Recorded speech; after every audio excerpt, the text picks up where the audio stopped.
예배 가운데 나오신 우리 모든 성도님들 가운데 하나님의 놀라운 은총이 날마다 함께 하시기를 주님의 이름으로 축복합니다. 한순간에 무너진 일상들이 다행히도 조금씩 회복될 소망이 보이지만 여전히 남아있는 혼란의 전국은 당분간 또 지속될 것 같습니다. 하루속히 정의의 주님께서 모든 것들을 바로 잡아주시기를 간절히 소망하는 마음으로 계속해서 나라와 이 사회를 위해 기도로 하나님께 나아가는 이번 연말이 되길 소망합니다. 지난 주 중에 성경 통독을 하고 하셨던 분들은 이 로마서 13장의 말씀을 읽으셨을 거예요. 저희가 지금 겪고 있는 이런 국가적 상황을 놓고 봤을 때 이 13장의 내용은 꽤나 큰 거부감이 들 수도 있는 그런 말씀입니다. 왜냐하면 13장의 1절부터 7절까지의 말씀이 어떤 권력에 대한 무조건적인 복종의 내용을 담고 있는 것처럼 보이기 때문입니다. 1절을 우리가 다시 한번 읽어볼까요? 각 사람은 위에 있는 권세들에게 복종하라. 권세는 하나님으로부터 나지 않음이 없나니 모든 권세는 다 하나님께서 정하신 바라. 모든 권세가 하나님으로부터 온 것이기 때문에 어떤 권세든지 우리는 복종해야만 한다. 이렇게 이야기를 하고 있어요. 모든 권세는 하나님으로부터 나온 것이다. 이거는 이제 우리가 인정하고 받아들일 수 있는데 어떤 권세든지 거기에 무조건적으로 복종해야 된다. 이렇게 얘기하는 부분에서 우리가 조금 마음이 걸릴 수가 있습니다. 더 나아가서 2절에서는 그 권세를 거스르는 것은 하나님의 명령을 거스르는 것이다 라고까지 이야기하고 있기 때문에 어떤 국가 권력에 대해서도 우리가 무조건 복종해야만 하나님이 기뻐하시는 일인 것처럼 읽힐 수 있습니다. 그리고 실제로 이 본문에 대해서 그렇게 이해하고 그렇게 생각하고 계시는 분들이 상당히 많고, 그래서 위에 있는 지도자들, 권력 잡은 사람들이 어떤 악행을 행하고 부당한 명령을 해도 일단 그리스도인들은 무조건 복종하는 태도를 보여야 한다고 주장하는 사람도 있습니다. 이게 맞나요? 바울이 지금 그리스도인들에게 또 우리에게 요구하는 삶이 과연 그런 것일까요?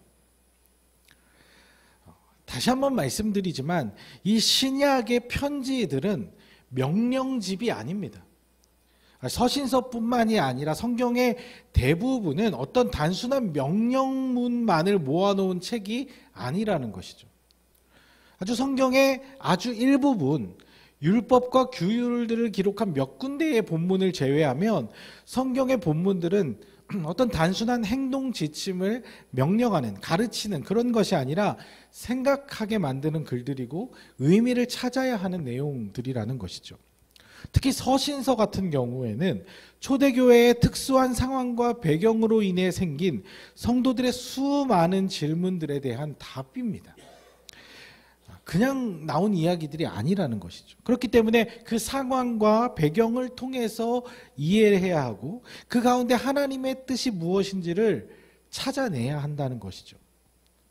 자, 그렇다면 바울은 왜 갑자기 이런 뜬금없는 이야기를 했는지 우리가 질문을 해봐야겠죠.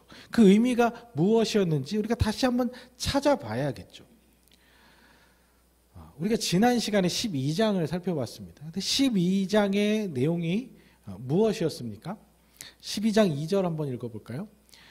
너희는 이 세대를 본받지 말고 오직 마음을 새롭게 함으로 변화를 받아 하나님의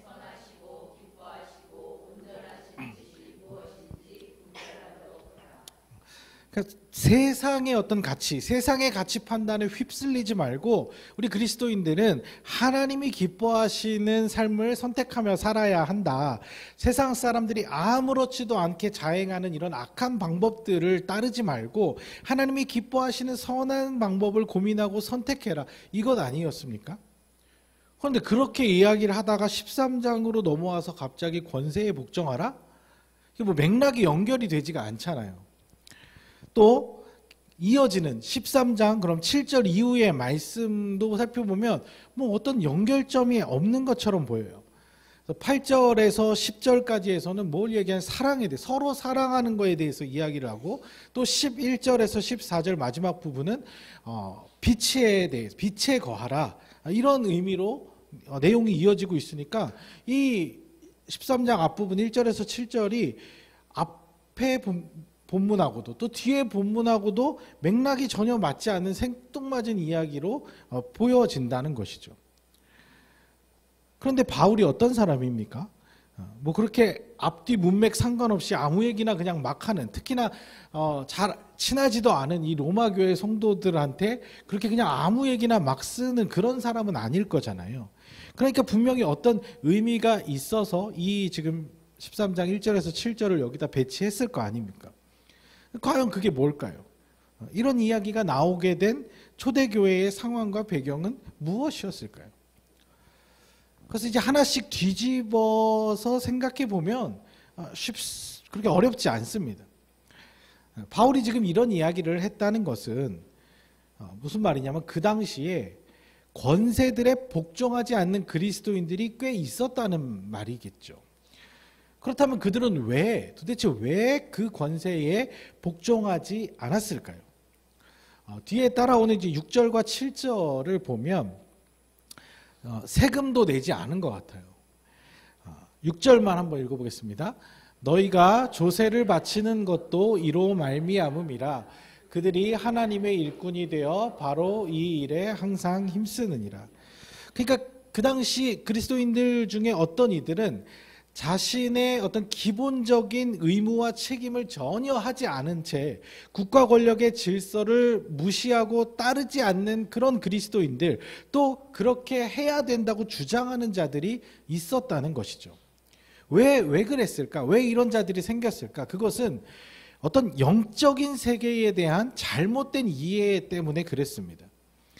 하나님의 나라와 세상 나라를 완전히 분리시켜서 그리스도인들은 이제 하나님 나라의 백성이 되었기 때문에 세상 나라의 권세를 굳이 따를 필요가 없다고 이야기를 했던 것이죠. 더 나아가서 그것을 따르는 것은 믿음이 없는 것이다. 하나님 나라를 소망하지 않는 것이다. 세상의 권세에 굴복하는 것이다. 하나님을 따르지 않는 것이다. 이렇게 극단적으로 생각하고 나아가는 사람들이 있었기 때문입니다. 예를 들면 지금도 어떤 이단 종파에서는 청년들이 군입대를 거부하잖아요. 자신의 어떤 종교적 신념에 따라서 국민으로서 가장 기본적인 어떤 국방의 의무를 다하지 않겠다는 거예요. 아주 떳떳하게 자기의 신념에 따라서. 그런데 또 우리 대한민국은 자유민주주의 국가이기 때문에 그 의사마저도 존중합니다. 그 대신 이제 그거에 대한 합당한 조치를 또 받아야 되겠죠. 그러니까 이런 것처럼 어떤 대한민국 국민으로서의 정체성과 자신이 가진 종교적 신념이 상충하며 이런 것이 문제가 될 수는 있어요. 그래서 그리스도인이라는 것, 하나님 나라 백성이라는 것, 이것이 꼭 무조건 상충하는 것은 아니지만 때로는 이 부분에 있어서 충돌이 일어날 가능성도 있습니다. 예를 들면 또 종교적 자유가 없는 이슬람 국가에 사는 사람이 예수님을 믿으려고 한다. 충돌이 일어날 수밖에 없죠. 그럼 그 삶이 되게 불안해지고 위험해질 수밖에 없죠. 이럴 때는 어쩔 수 없이 어떤 선택을 해야만 합니다. 내 믿음을 지키기 위해서 신앙을 보장해 줄 수 있는 자유국가로 떠나든지, 그것이 불가능하다면 법적 처벌을 감수하고서라도 자신의 믿음을 지키든지, 그것도 아니면 못하겠으면 신앙을 포기하든지, 뭐 이렇게 돼야 되는 거 아니겠습니까? 그런데 꼭 이런 극단적인 상황만이 있는 것이 아니라는 것이죠. 우리의 삶 속에서 신앙과 삶이 항상 상충되기만 하는 것은 아닙니다. 충분히 지혜롭게 조율해 나갈 수 있는 상황들이 대부분입니다. 그런데 그런 어떤 조율은 하지 않은 채 단순히 국가 권력에 복종하지 않는 방법으로 자신의 신앙을 드러내려고 한다면 그것은 큰 문제가 될 수 있다는 것이죠. 바울은 이것을 지적하기 위해서 우리가 세상에 속한 권세에 대해서도 책임과 의무를 다할 필요가 있다, 그런 의미로 그 권세에 복종하라고 권면하고 있는 것입니다. 마치 예수님께서 가이사의 것은 가이사에게, 하나님의 것은 하나님에게 드리라고 한 것처럼 같은 맥락이라는 것이죠. 그러니까 우리의 어떤 신앙이 균형을 제대로 잡지 못하고 너무 극단적인 한쪽 방향에 치우치면 우리가 어떤 영의 삶만 살아가는 것이 아니지 않습니까? 이 땅에서 우리가 하나님 나라 갈 때까지 남아있는 이 땅 가운데서는 이 육의 남은 책임도 다하면서 살아가야 할 의무가 있는 거예요. 근데 그 한쪽으로 치우치게 되면 항상 문제가 될 수 있죠. 물론 당시 이 초대교회 상황에서는 좀 이해를 할 만한 부분도 있기는 있어요. 지금과는 또 다른 상황들이 있어요. 뭐냐면 지난번에도 말씀드렸지만 이 초대교회 성도들은요, 종말론적 신앙이 굉장히 강했어요. 그래서 더 그럴 수밖에 없었던 거예요. 왜냐하면 예수님이 하늘로 올라가시는 것을 직접 본 사람들이 있었기 때문에 예수님 다시 오신다고 할 때, 재림하신다고 했을 때 자기들이 죽기 전에 예수님이 꼭 다시 오실 거라고 생각을 했거든요. 그러니까 사실 국가에 세금을 바치는 게 의미가 없는 거죠. 당장 하나님 나라가 지금 코앞에 들이닥쳤다는 생각을 하고 있기 때문에 자신들을 압제하는 이 로마의 권세와 법을 따르고 싶지 않았던 것이죠. 예수님 금방 다시 오신다고 했으니까 우리가 어떤 영적인 일에 더 집중을 해야지 세상에 속한 어떤 육적인 일들에 신경 쓰는 것은 너무 불필요한 일이다, 이런 생각이 들 수 있었다는 것이죠. 그러니까 바울이 이 말을 한 의도는 뭐냐면 그렇게 극단적으로 우리의 삶을, 신앙과 삶을 분리시키면 안 된다. 신앙적인 부분과 일상의 삶을 어떤 극단적으로 나눠서 생각하지 말아라. 우리는 하나님 나라의 백성임과 동시에 자신이 속한 나라, 사회 공동체의 책임도 다해야 한다. 이런 의미라고 볼 수 있다는 것이죠. 그러니까 이것은 그리스도인으로서의 정체성에 대한 문제를 말하고 있는 것입니다. 우리가 장차 임하게 될 완전한 하나님 나라를 소망하고 있기도 하지만 여전히 남아있는 이 땅에서의 삶도 우리에게 주어진 의무라는 것이죠. 그렇기 때문에 내가 하나님만 바라보며 살겠다, 내가 하나님께 열심을 내겠다는 이유로 자신이 돌봐야 될 가정을 돌보지 않는다든지, 자신이 가진 경제적 책임을 회피한다든지, 사회 구성원으로서의 역할을 저버린다든지, 이런 것은 하나님께서 원하시는 바가 아니라는 거예요. 그런 자신의 어떤 사회적 책임을 회피한 채 영적인 일들에만 집중하면 뭔가 거룩해지는 것처럼 그 당시는 생각이 들 수 있지만 그것도 하루 이틀이지. 맨날 기도원 들어가서 살 수만도 없는 일이고 뭐 하루 종일 내가 예배만 드리면서 살 수도 없는 거 아니겠습니까? 예를 들어서 내가 정말 하나님 나라를 위해서 하나님께 어떤 많은 물질적 헌신을 하고 싶은 나머지 내가 세금을 내야 할 몫까지 다 하나님께 드려버렸어. 그래서 미안하지만 지금은 세금 낼 돈이 없어요. 네, 배 째세요. 네, 이렇게 나가면 이게 믿음이 좋은 겁니까? 내가 지금 학생의 신분인데 하나님을 너무나도 사랑해서 학교 수업을 도저히 갈 수가 없어. 예배를 드려야 되고 말씀을 봐야 되고, 그래서 막 학교 수업 다 빠지면서 하나님 일하겠다고 나서 그러면서 성적은 저 바닥으로, 그럼 그냥 학교를 다니지를 말든가, 그러면 하나를 포기를 하든가. 그것도 아니고 그렇게 어정쩡하게, 그러면 하나님이 잘했다, 넌 믿음이 대단하구나, 이렇게 칭찬을 하실까요? 그렇지 않다는 것이죠. 오히려 바울은 각자가 자신에게 맡겨진 삶의 의무를 최선을 다해서 지혜롭게 잘 수행함으로써 세상의 권세가 우리에게 어떤 악한 영향력을 미칠 수 없도록 만들어야 한다. 떳떳하고 당당하게 그 책임을 다해야 한다고 이야기를 합니다. 3절이 그 말씀인데 한번 읽어보겠습니다. 다스리는 자들은 선한 일에 대하여 두려움이 되지 않고 악한 일에 대하여 되나니 내가 권세를 두려워하지 아니하려느냐. 선을 행하라. 그리하면 그에게 칭찬받으리라. 그러니까 여기 선을 행하라가 단순히 착한 일을 해라 이런 것이 아니라 그 삶의 의무를 다 하라는 거죠. 최선을 다해서 하라는 것이죠.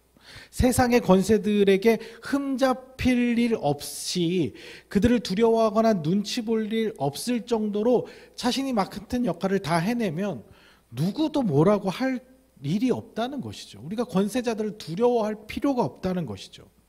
가정에서 부모로서, 남편으로서, 아내로서, 자녀로서 해야 할 역할을 다 잘 해내면서 교회 생활도 열심히 하면 누가 뭐라고 합니까? 학생이 자기 공부할 목 다 하고 어느 정도 상위권 유지하고 있는데 교회 활동 열심히 참여한다고 누가 잔소리를 하겠습니까? 그러니까 이 본문의 의미는 자신의 삶 속에 맡겨진 그 책임도 최선을 다해서 해야 한다. 그런 의미라는 것이죠. 자, 그렇게 이 부분을 이해하고 나면 그러면 이것을 앞선 12장과도 연결이 자연스럽게 됩니다. 12장 마지막 절 이렇게 이야기를 하고 있어요. 뭐라고 이야기합니까? 읽어봅시다. 악에게 지지 말고 선으로 악을 이기라. 자연스럽게 연결이 되죠. 세상의 악한 것들이 뭐라 할 수 없을 정도로 하나님의 선한 방법으로 승리하라는 것이죠.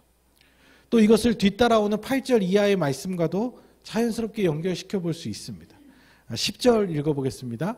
사랑은 이웃에게 악을 행하지 아니하나니 그러므로 사랑은 율법의 완성이니라. 이 땅의 권세들과 대적하고 싸우고 부딪히고 충돌하고 그런 방법이 아니라 그 권세들이 요구하는 것들을 내가 지혜롭게 최선을 다해 충분히 잘 감당해내는 것이 이웃들을 사랑하는 방법이자 빛에 거하는 일이다. 아주 자연스럽게 맥락이 연결이 되는 것이죠. 그러니까 우리가 성경을 읽을 때 어떤 단어나 문장에 꽂혀서 그런 상황과 맥락 상관없이 그냥 그 단순하게 표면적으로 이해하는 것은 우리가 좀 주의를 해야 돼요. 특히나 우리가 지금 처해 있는 이런 국가적 상황에서 이 말씀을 어떤 한 문장으로서의 명령문으로 이해하면 하나님의 뜻과는 완전히 반대되는 결과를 도출할 수가 있다는 거예요. 야, 권세에 복종하라고 했는데 어떻게 탄핵을 하냐. 대통령이 우리나라 최고 권위자인데 그러면 백성들은 무조건 그에 따라야지 어떻게 대통령이 하는 일을 반대하고 방해할 수 있냐. 대통령이 다 생각이 있고 뜻이 있어서 고도의 정치 전략으로 계엄을 선포했는데 너희 같은 서민들이 무슨 그 높은 뜻을 안다고 거기에 반대를 하냐. 이런 식의 말도 안 되는 논리가 나오는 것이. 이뿐이 아니죠. 어떤 이들은 교회 안에서의 권력을 세우는 일을 정당화시키기 위해서 이 말씀을 사용하기도 한다는 거예요. 아니, 교회 안에 권력이 있다는 것 자체가 말이 안 되는 일인데 마치 무슨 담임 목사가 권력인 마냥, 장로가 무슨 권력인 마냥 생각해서 성도들은 무조건 그거에 복종하고 따라야 된다라는 식으로, 그렇게 하면 교회를 흔드는 일이고 교회를 무너뜨리는 일이라고. 더 나아가서 담임 목사가 무슨 잘못을 해도 우리는 그냥 기도만 해야지, 그 권세에 복종해야지, 교회가 불의한 결정을 하는데도 아무 말 해서는 안 된다. 이런 말도 안 되는 거짓 논리를 이 말씀을 근거로 해서 자기 방패막이로 사용하고 있으니 얼마나 교회가 성경을 비정상적으로 비상식적으로 왜곡하고 있는 모습입니까? 한탄스러운 일이죠. 바울도 지금 천국에서 약간 후회하고 있을 것 같아요. 아, 저 편지 쓸 때 저 좀 표현을 저렇게 내가 너무 극단적으로 좀 써갖고 저렇게 이해를 좀 답답해할 것 같아요. 우리가 어떤 권세를 마땅히 두려워하고 존경해야 하는 것은 기본적으로 그 권세가 합법적이고 상식적인 수준 안에 있을 때를 전제하는 것입니다. 모든 일이 정상적인 범위 안에서 정상적으로 작동하고 있을 때인 거죠. 만약 그런 상황이 아니라면 우리는 그 모든 상황들이 정상적인 상황으로 바로잡힐 수 있도록 하나님께 기도도 하지만 동시에 우리가 할 수 있는 노력들도 해야 하는 것입니다. 그렇게 바로잡아 나가는 것 역시 우리 그리스도인들의 역할이라는 것이죠. 아니, 성경의 권세에 복종하라고 했으니까 그럼 악한 권세에도 복종할 것입니까? 그거는 아니잖아요. 악에게도 내가 무릎을 꿇을 것입니까? 그거는 아니잖아요. 권세 잡은 자가 악을 자행하고 있다면 예레미야와 같이, 이사야와 같이, 에스겔과 같이 자기가 어떤 피해와 손해를 보더라도 그것을 감수하고 하나님의 정의를 외치고 선포해야죠. 그것이 선으로 악을 이기는 방법 아니겠습니까? 그리고 사실 지금 권세에 복종하지 않고 있는 사람은 국민들이 아니에요. 정치 지도자들이 지금 잘못된 정치 지도자들이 복종을 하지 않고 있는 거죠. 왜냐하면 지금은 왕정 시대가 아니잖아요. 자유민주주의 시대잖아요. 이번에 이런 사태를 통해서 국민들이 다시 한번 다 상기한 것 같아요. 헌법에 분명하게 모든 권력은 모든 국민으로부터 나온다 이렇게 명시되어 있잖아요. 그러면 이 헌법과 2절의 말씀을 연결시켜서 생각하면 권세를 거스르고 있는 사람이 지금 누굽니까? 국민입니까? 잘못된 정치 지도자들입니까? 이렇게 조금만 논리적으로만 생각을 해도 우리가 엉뚱한 결론을 내지는 않는다는 것이죠. 원래 이제 계획대로라면 사실은 제가 이 13장의 그 부분을 설교하면서 사실 뒤에 있는 8절부터 14절까지 이 뒷부분을 중점으로 설교를 하려고 했어요. 그래서 우리가 피차 서로 사랑해야 할 것, 또 이 어두워진 시대에 빛의 자녀로 행할 것, 단순히 우리가 영적인 구원만 바라보는 것이 아니라 이 삶 속에서도 그리스도인으로서의 어떤 빛의 삶을 살아야 한다 이렇게 하고 1절에서 7절은 사실 간단하게만 짚고 넘어가려고 했거든요. 그런데 지금 시국이 이렇게 되니까 이 부분을 그냥 간단하게 넘어갈 수가 없어서 좀 자세히 살펴보았습니다. 그 13장의 뒷부분은 이제 14장이랑 같이 연결해서 다음 시간에 또 함께 살펴보면 좋을 것 같고, 오늘은 이 말씀을 통해서 우리 그리스도인들이 해야 할 역할, 우리가 삶 속에서 여러 포지션이 있지만 그 중에서도 대한민국의 어떤 한 국민으로서 해야 할 역할도 정말 중요하다는 것을 우리가 기억하고 넘어갔으면 좋겠습니다. 사실 그리스도인들이 이 정치와 신앙을 완전히 별개로 생각해서 정치 참여하는 것에 대해서 부정적으로 생각하는 인식도 많이 있습니다. 특히나 이제 교회에서 정치 이야기를 하다 보면 성도들 사이에 또 괜한 분란을 조장할 수 있기에 사실 우리가 굉장히 조심해야 하는 부분도 맞긴 맞습니다. 근데 그렇다고 해서 우리가 뭐 영적인 세계에서만 살 수는 없다는 것이죠. 정치뿐만이 아니라 우리의 삶의 경제, 우리의 신앙생활과 얼마나 크게 연관이 되어 있습니까? 문화, 이런 것도 얼마나 크게 연관이 되어 있습니까? 마찬가지로 정치도 참 잘 돌아갈 때는 크게 상관이 없는 것 같지만 우리의 삶에 굉장히 큰 영향력을, 우리의 삶과 정말 맞닿아 있는 부분이라는 것이죠. 그래서 우리가 그 안에서 하나님이 기뻐하시는 방법이 무엇인가, 하나님이 우리에게 원하시는 것들이 무엇인가, 우리가 어떤 하나님의 선한 방법을 선택할 것인가, 사단의 악한 방법을 어떻게 선으로 이겨낼 것인가, 깊은 고민이 필요하다는 것이죠. 그래서 그리스도인들이 먼저 바로 서지 않으면, 그리스도인들이 관심을 가지고 바르게 고쳐나가지 않으면 그냥 내버려 두면 사실 정치도 경제도 문화도 다 자연스럽게 타락한 방향으로 갈 수밖에 없는 게 지금 이 깨어진 세상의 현실이라는 것이죠. 그래서 우리 삶 속에 우리는 그냥 교회만 생각하고 우리는 우리 신앙만 생각하고, 물론 그것이 기본이 돼야 되겠죠. 그것이 기본이 된 상황에서 우리의 삶에 맡겨진 책임도 분명히 하나님께서 우리에게 요구하시는 바가 있다는 것을 기억하고 그리스도인으로서의 책임을 다할 수 있는 성숙한 그리스도인들이 되시기를 주님의 이름으로 축복합니다.